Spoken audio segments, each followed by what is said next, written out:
Sahabat Mentari yang dikasihi Tuhan dan diberkati, berjumpa kembali dengan saya dalam rangka belajar bersama firman Tuhan. Beberapa waktu yang lalu kita berbicara mengakui ketuhanan Yesus melalui keputusan. Dan saat ini kita akan berbicara mengakui ketuhanan Yesus melalui perbuatan. Sahabat yang dikasihi Tuhan, keinginan yang baik tidak menjamin hasil yang baik. Awal yang baik tidak menjamin sampai garis akhir. Keputusan hanyalah merupakan awal. Namun dengan keputusan itu, saudara dan saya harus membuktikan bahwa saudara dan saya tunduk kepada ketuhanan Yesus hari lepas hari, jam demi jam, dan mematuhi segala perintahnya. Dengan memutuskan bahwa ketuhanan Kristus dalam kehidupan kita, itu berarti bahwa hidup kita bukan kita lagi, tetapi Kristus yang hidup di dalam diri kita. Oleh sebab itu, Kristus harus yang utama dalam kehidupan kita. Kristus menjadi pusat kehidupan kita, dan Dia seharusnya menguasai dan mengendalikan semua bidang kehidupan kita.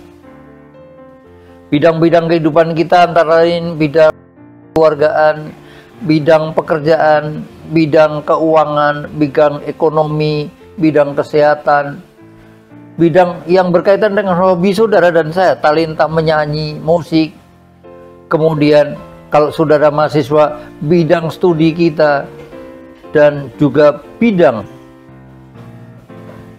pembuktian bahwa kita sungguh-sungguh menjadi murid Kristus. Nah, pertanyaannya, sudahkah semua itu saudara serahkan kepada Yesus Kristus sebagai yang utama dalam kehidupan Anda? Kalau belum, mari kita mengambil waktu teliti dalam kehidupan kita, mana yang saudara belum serahkan kepada Yesus, sehingga itu akan menimbulkan kekhawatiran dalam kehidupan saudara. Hidup tanpa mengendalikan Kristus, hidup tanpa menyerahkan kepada ketuhanan Kristus, saudara akan mengalami kekhawatiran dan tidak bahagia. Kekhawatiran mewarnai seluruh kehidupan orang yang ragu-ragu, orang yang mengandalkan akal dan pikirannya, tidak mengandalkan Yesus sebagai Tuhan dan Juru Selamat. Oleh sebab itu, Petrus menasihatkan kepada saudara dan saya di dalam 1 Petrus pasal yang ke-5. Silakan Anda baca di dalam ayat yang ke-6 dan ke-7.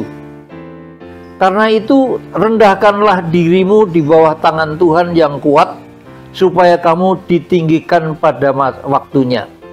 Serahkanlah segala kekhawatiranmu kepadanya, sebab Ia memelihara kamu.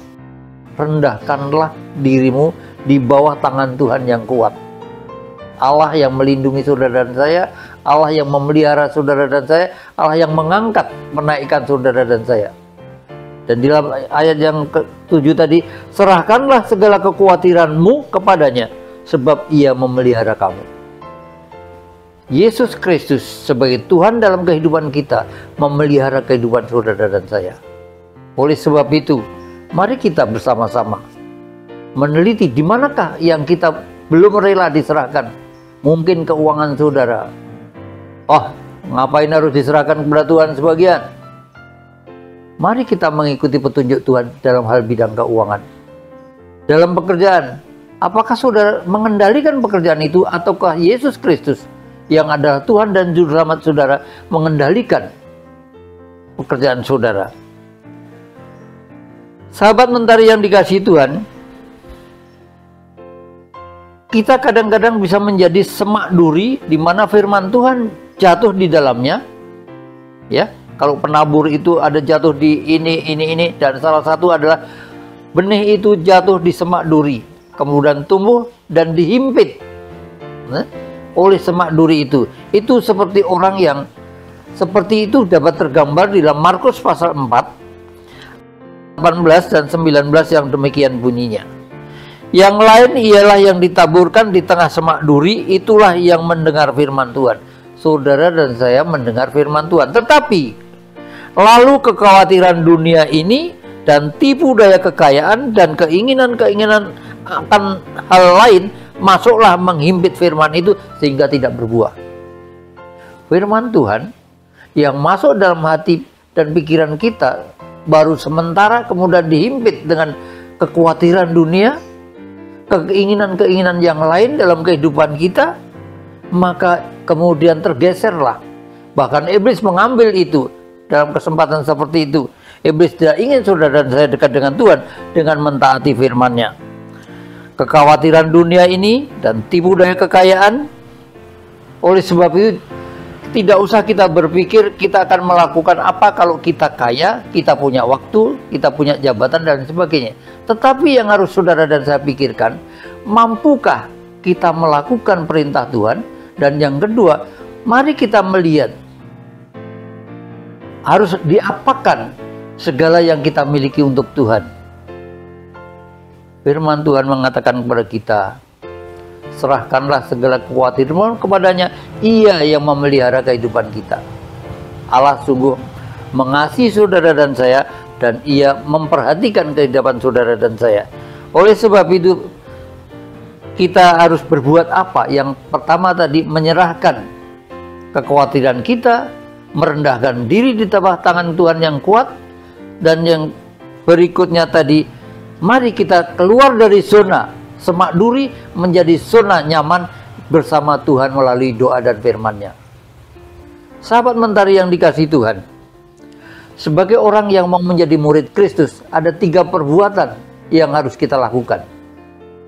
Mari kita lihat di dalam Lukas pasal 9. Lukas pasal 9 ayat ke-23. Lukas pasal 9 ayat 23.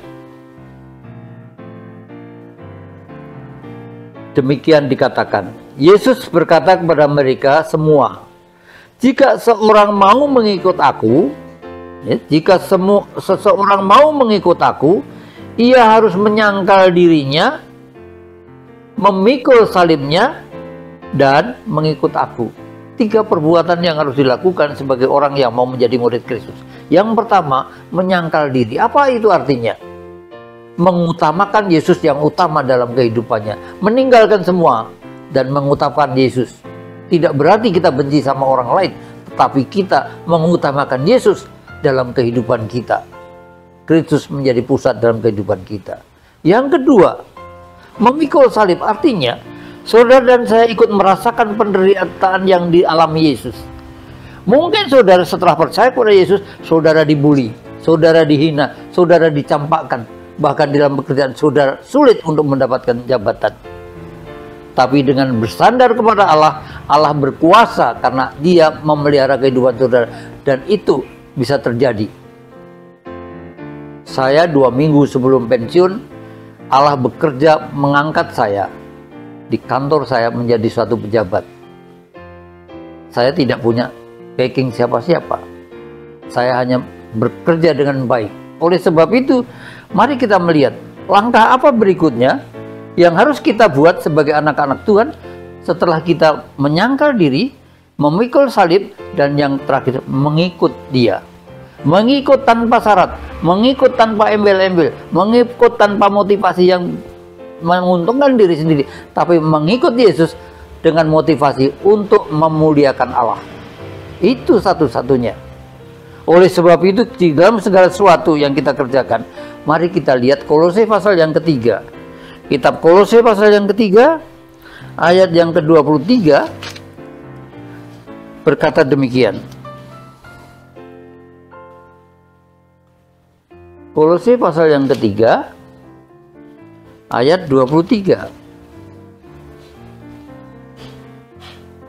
Apapun juga yang kamu perbuat, perbuatlah dengan segenap hatimu seperti untuk Tuhan dan bukan untuk manusia. Kamu tahu bahwa dari Tuhanlah kamu akan menerima warisan yang menjadi upahmu. Kristus adalah Tuhan dari kamu hambanya. Apapun yang kamu perbuat, perbuatlah dengan segenap hatimu, dengan tulus hatimu, dengan ikhlas ya, untuk Tuhan dan bukan untuk manusia. Saudara bekerja dimanapun berada, saudara bekerja untuk Tuhan. Itu sebabnya kerjakan dengan sebaik-baiknya, mengikuti aturan yang ada. Allah bekerja, Allah memberi upah kepada saudara. Tidak perlu kita khawatir. Allah mengangkat saudara dan saya pada waktunya. Waktunya bukan waktu kita, waktu Tuhan. Dan saudara akan bahagia. Kekhawatiran itu ada dengan saudara mengandalkan kepada Tuhan. Saudara menunjukkan keinginan saudara dalam doa dan permohonan dengan ucapan syukur, maka Allah yang akan memberikan ke saudara damai sejahtera. Kekhawatiran akan tereliminasi oleh damai sejahtera Allah yang mengawali hati dan pikiran saudara. Sahabat mentari yang dikasihi Tuhan, mari kita melihat apakah benar-benar Kristus menjadi Tuhan dalam kehidupan saudara. Saudara renungkan dan saudara kembali merenungkan apa bidang-bidang yang belum kita serahkan kepada Tuhan. Lukas pasal 6 ayat 46 menegur kepada kita atau orang-orang percaya. Lukas pasal 6 ayat 46 berkata demikian. Mengapa kamu berseru kepadaku Tuhan, Tuhan, padahal kamu tidak melakukan apa yang aku katakan? Ketaatan kepada Allah, kasih kepada Allah, menuruti firman-Nya. Pernah kita berkata di dalam Yohanes 14 ayat 21, barang siapa memegang perintahku dan melakukannya, dialah yang mengasihi aku, dan aku akan mengasihi dia dan menyatakan diriku kepadanya. Allah mengasihi saudara dan saya, manakala saudara dan saya melakukan firman Tuhan dalam kehidupan kita sehari-hari. Sahabat yang dikasihi Tuhan, menjadi pertanyaan, apa arti ketuhanan Kristus bagi saudara? Dan apa yang belum diserahkan? Seharusnya dengan mengutamakan Kristus, seluruh bidang kehidupan kita pasrahkan kepada Allah, supaya Allah mengendalikan kehidupan kita, bukan kita yang mengendalikan kehidupan kita. Yesus Kristus disebut Tuhan karena memang Ia layak menjadi Tuhan karena kebesarannya, karena keberadaannya, karena apa yang dikerjakan oleh Dia. Yesus Kristus adalah tanggung jawab orang Kristen mengakui otoritasnya dan mentaati perintahnya.